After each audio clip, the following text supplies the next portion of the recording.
Keondre Coburn, the defensive tackle out of Texas, who is just a very fun player to watch for a variety of reasons. Maybe not the flashiest guy in the world, right? He is a nose tackle, which I imagine you know by now based on that big old weight number right there. 330-pound hoss in the middle of that Longhorns defense. But, just a fun guy to watch, right? Him and his teammate both, Moro Ojomo, who I just recorded a video on, were a very good dynamic duo and pair up the middle of that defense this past season. So I just wanted to recognize some of what he did well and where I thought I would be willing to take him as a general manager in the NFL draft. So as far as some of the off-the-field stuff, the age, right, a little bit of an older prospect, right? He's a redshirt senior, going to be turning 23 in about a month from now, so happy early birthday to Coburn. As far as the athleticism is concerned, nothing necessarily to write home about here. I will say the one curious thing was the bench press reps. He played like a guy who should be able to rep out, 225, 35 times, maybe more than that. So I was a little bit shocked when his teammate, who is 50 pounds lighter and plays significantly weaker, I was surprised when he did, 3 or 4 more reps in Ojomo, but kind of is what it is, right? Obviously, the bench press strength and the play strength aren't always congruent, and I think this is certainly a case of that. As far as the statistical production is concerned, nose tackle is never really going to wow you, but what I will say, having filmed Siaki Ika a few videos ago, is, more impressive production on Coburn's part, right? He had at least a sack each of his last 4 years where he saw the field, some tackles for a loss, solid numbers as far as total tackles are concerned. I mean, you're never going to make a huge impact as a D tackle, especially, this Texas D-line did have a lot of guys rotating in and out, and he was no exception. So in a somewhat limited snap share capacity, I thought made a very positive impact on the stat sheet. As far as some of the traits, explosive in first step, I thought he was solid for a big old nose. He's obviously lined up more as a 2-eye there, maybe just a 2-tech straight up, but I felt like there was solid burst, right? He could just beat you with his burst occasionally. I think a lot of times you look at him and you're expecting this long, drawn out get off, right? And wasn't really there. He could beat you just off the snap with a quick first step, and in that regard, I gave him a 9.75 out of 15, which for a guy his size is one of the better grades that I have really ever given if we look back to previous nose tackles. As far as the anchor and strength at the point of attack, this is really the number one category for him. I gave him a 19 out of 20 here. He's not going to be in position every time, but he's very rarely moving backwards. Very impressive in that regard. Just an ability to control guys at the line of scrimmage, and even when it seems like they're controlling him and getting a good angle on him, just doesn't move, right? Obviously, they throw the RPO there, but eating double teams, right? Absolutely eating double teams.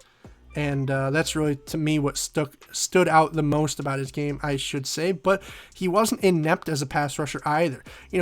Really, some exaggerated hand usage, which at times was just very ineffective. And I have clips of that here as well. But at other times, was able to, leave his mark on these pockets and really deflate things for quarterbacks, whether it was through, bull rushing, up the midpoint of guys and just working through all their body weight. He was able to do that. But then, other times, he'd try and pull out some of these pretty radical combos with his hands, and it wouldn't ultimately go so well, right? Just kind of throwing, just kind of chopping. And, I'd rather him use his hands than not, but at the same time, at times I'd like to see a little bit more intentionality than maybe we see on some of these, right? I think some of these reps are a little bit comical, but it's to an extent what you expect out of a nose. And, yes, he can walk you into the QB.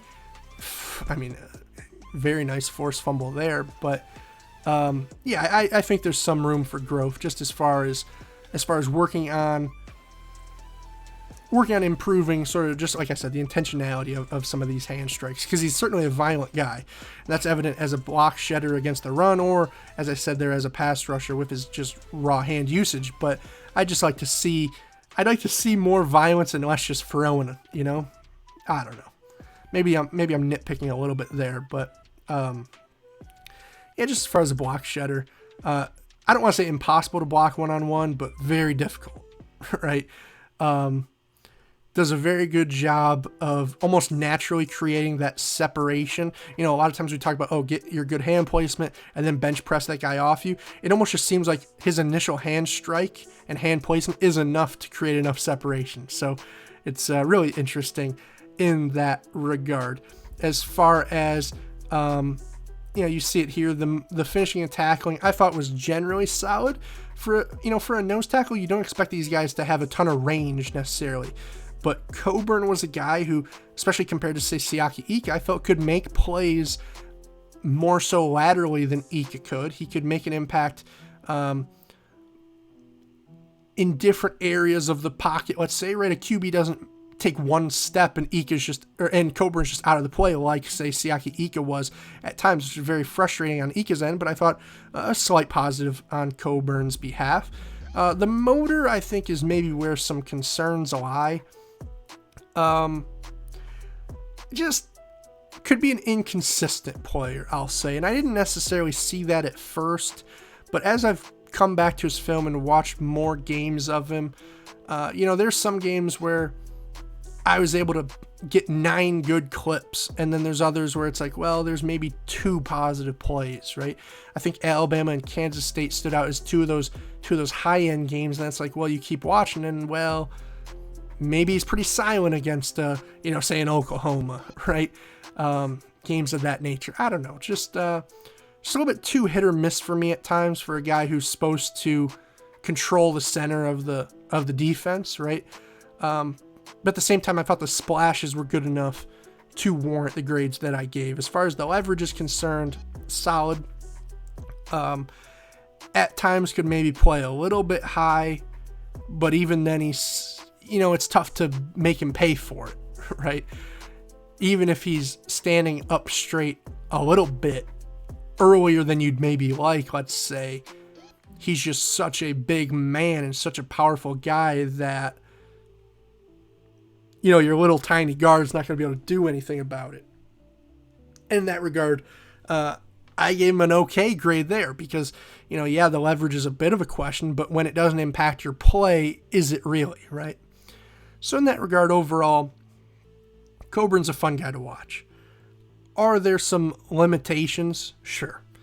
He's never going to be a double-digit sack guy, right? You can write that down in stone right now. Now I hope he is, just for the sole fact that I said it, but it'll never really happen, right? He's a nose tackle. At the very least, he's a one technique, and that would surprise me if a 4-3 team did draft him, even though that was at times the role he played here at Texas. It's interesting because even plays like that, we'll run that one back one more time, but, he gets planted at the point of attack there to an extent, right? But the running back has to bounce out, and the guy where they're comboing up to, the linebacker, is ultimately the one who makes the play because Coburn's able to eat them both up. So plays like that, I think, are a little bit underappreciated out of these nose tackles, right? The guys who are willing to do the dirty work, and maybe the rep looks worse for them, but then hey, DeMarvion Overshawn's able to rep guys up and bring them down untouched because of Coburn's ability at the line of scrimmage and, like I said, at that point of attack. So overall, came out to a little bit of a lower second round grade for me. Do I expect him to go there? Absolutely not. Just for example, if I pull up the Pro Football Focus big board right now, they have him 139. So in that regard, I do think there's certainly some value on the board as far as Coburn is concerned. So yeah, I'd feel comfortable taking him at the end of the second round. But hey, if you told me I could get him into the third, into the fourth even, if day 3 starts and he's still there at, pick 100, that might be a guy that I'm willing to trade up to get, right? Like that's kind of the value that I'm talking about, especially if I'm a 3-4 team in need of a nose tackle. Are there a lot of teams that need a nose tackle and run, that specific scheme, a 3-4, and he could fit in their rotation? That might be more so why he falls on boards, in my opinion, rather than any ability that he showed on film. Because even though he was a little bit inconsistent at times, I thought that more often than not, things were positive. And I thought the strength and ability to anchor at the point of attack was very good. an ability to just discard guys with his hands as far as the block shedding was concerned. And even just as a bit of a playmaker, right? As far as creating pressure up the middle, deflating the pocket, and even though it didn't translate to a ton of sack numbers, for a guy with his sort of, physical size and athletic numbers, I don't think that's what you're ever expecting out of him anyway. So I was impressed with Coburn. He's a guy I'd be willing to take in the late second round, and I think, if he does go in the fourth, I think your team is likely getting quite a bit of a steal in that regard, as long as maybe we can clean up some things and keep things and make things, I should say, a little bit more consistent as far as his play is concerned. So with that said, that's pretty much all I have for you guys in this one. Hopefully you enjoyed, and hopefully if your team drafted Keondre Coburn, you are feeling maybe not as good as I am about him, because like I said, I'm probably higher on him than most, but I thought a lot of what he showed on tape was very positive and impactful. So that's all I have in this one for you guys. I will hopefully see you in the next video. If you like, comment, subscribe, all that good stuff. Check out the channel, see if I did videos on any other prospects that your team drafted. And with that said, I'm mic'd up, now miking out. Peace, guys. Have a good day.